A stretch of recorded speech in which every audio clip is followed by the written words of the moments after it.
However, it never prevented the Philippine Coast Guard from effectively monitoring them.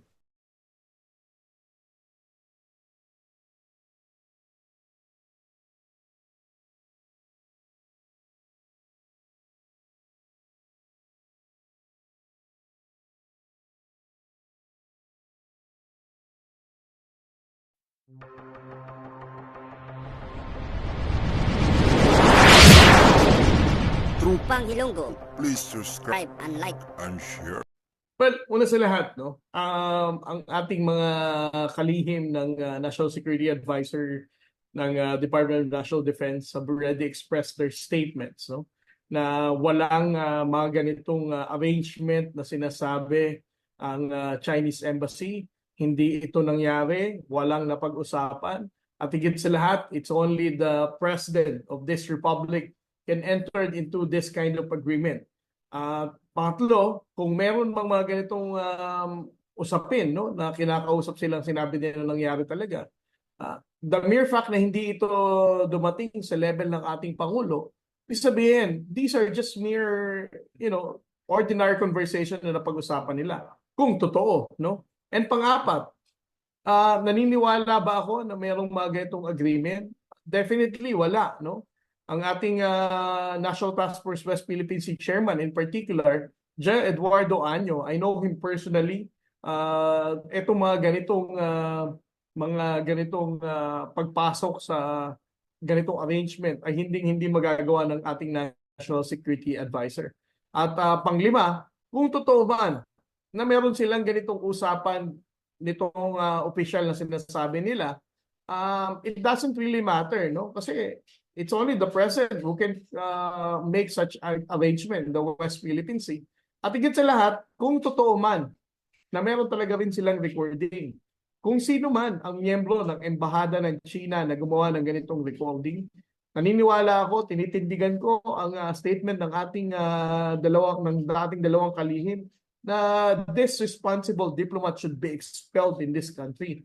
The mere fact na hindi niya iginagalang ang ating mga batas, the mere fact na binviolate niya ang ating anti-wiretapping law, he should be expelled, no?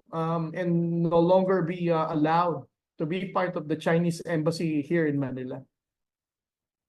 Thank you, Commodore Torrella. So my second question would be, with regards to the upcoming civilian flotilla that is meant to be going to the West Philippine Sea this coming week po. So what precautions is the Philippine Coast Guard doing to ensure that the planned civilian flotilla this coming week will not lead to Filipino injuries or deaths? And so we believe that about close to 100 civilian vessels are planned to go into the WPS, and there's a chance that the Chinese may respond with their own militia swarm, and naturally with such large numbers of ships, this can lead to unfortunate situations. So what are we doing to ensure that this civilian endeavor will not lead to Filipino injuries or death po? Well, una sa lahat, no, I think it's very important for us to take note na ang ating ito coalition, which intends to sail going to Bajo de Masinloc, is a civil society initiative, no? This is not supported by the National Task Force West Philippine Sea, not even the Philippine Coast Guard. Kailangan kong sabihin ito dahil alam na naman natin, we can expect that the trolls will once again say na ang NTF-WPS or ang Philippine Coast Guard ay ginagawa nating kasangkapan or parang mga pain, no, ang ating mga kababayang Pilipino. So kami, I would like to highlight, no, na ito ay initiative ng civil society.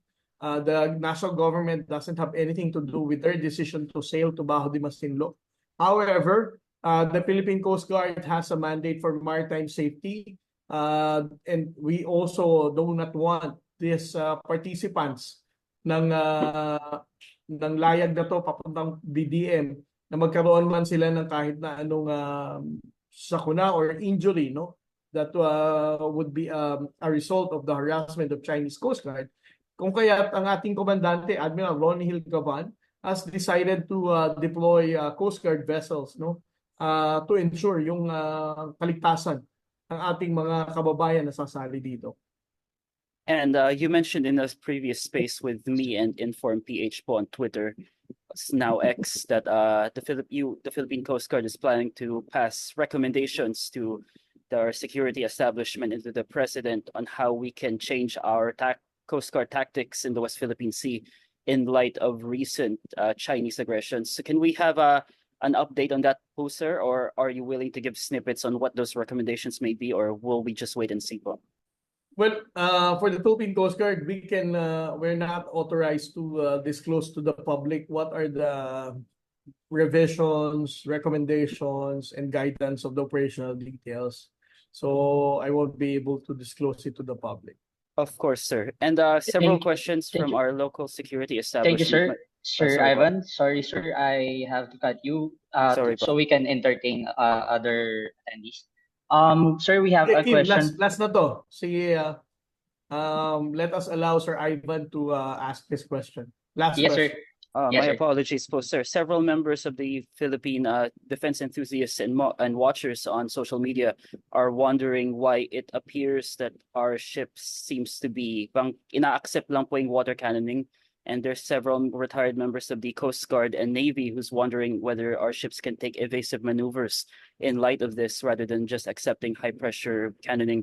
Is it because masyadong slow po yung supply vessels natin and they need to protect the supply vessels, or are there other evasive maneuvers that we can do? Well, definitely, no. Una sa lahat, the president has already spoken. The Philippine Coast Guard will not respond with water cannon sa mga Chinese Coast Guard na nagwo-water cannon sa atin. However, ang question mo is, are we going to outmaneuver etong mga Chinese Coast Guard vessel? Tama din naman yung sinabi mo, no? Na it's not just about outmaneuvering the Chinese Coast Guard, whether in the supply mission in Ayungin Shoal or in escorting the Bureau of Fisheries and Aquatic Resources, no? You also have to consider the fact na hindi mo kasi pwede silang layuan outright eh. Hindi pwedeng tumakbo ka na lang para hindi ka ma-water cannon. Kasi nga, ang mission dito is to act as security escort of the supply boats and also for the Bureau of Fisheries and Aquatic Resources. Therefore, ito ang dahilan kung bakit we cannot just, run fast, escape from possible attack of water cannon. Thank you, sir. Thank you, Ian. Ivan. Chinese research vessel sa Batanes. Then eventually it went down to Samar and Catanduanes. No? To be honest with you, the Coast Guard vessels are strategically deployed on the western seaboard. No? Pero ito kasi nasa eastern seaboard. However, it never prevented the Philippine Coast Guard from effectively monitoring them using the satellite. And secondly, we coordinated with the armed forces of the Philippines kung saan nag-deploy din sila ng kanilang mga aircraft, no? For the Philippine Air Force to monitor and challenge itong Chinese research vessel. Sir, palap lang po. May idea po ba kayo, sir, kung ano pong ginagawa ng dalawang barko sa ating mga territorial, sir? Well, we can only speculate, no? That since these are Chinese research vessels, then most likely they're also taking some data about our seabed, the sea current, anything that concerns about marine science research. Sir, isa na lang po. Ano pong panawagan niyo po sa lahat nating mga kababayan tungkol dyan sa laban ng ating mahal na Pangulo dyan sa West Philippine Sea? May panawagan po ba kayo sa ating mga kababayan, sir? Well, ang panawagan natin, no, sa ating mga kababayang Pilipino, ang pag-intensify ng China ng information operation for them to downplay and also defeat our transparency strategy has allowed them to intensify their information operations sa pagpapakalat ng maling informasyon, sa pagpapakalat ng fake news. Ito ang ginagawa ng China para labanan ang ating efforts ng transparency. Dahil dyan, nananawagan ako sa mga kababayan nating Pilipino, no?